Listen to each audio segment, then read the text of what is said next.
எண்ணெய் காஞ்சதும் சோம்பு கொஞ்சம் போட்டாச்சு, பட்டை லவங்கம், வெங்காயத்தை கொட்டி வச்சு வெங்காயம் இந்த அளவுக்கு வணங்கிட்டு இஞ்சி பூண்டு பேஸ்ட்டு, இஞ்சி பூண்டு வணங்கினது தக்காளி கொட்டி வணக்கணும்.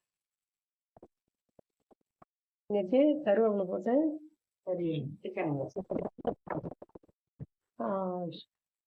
மிளகாத்தூள், மட்டன் மசாலா கொஞ்சம், சிக்கன் மசாலு, மஞ்சத்தூள்.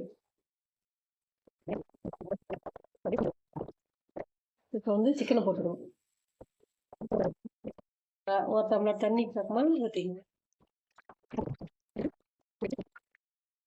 இந்த அளவுக்கு வந்துடுச்சு, சிக்கன் இந்த அளவுக்கு வந்துடுச்சு. கொத்தமல்லி தூள்,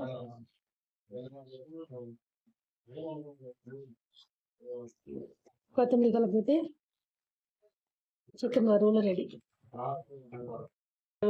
இந்த மாதிரி செஞ்சுக்கணும்.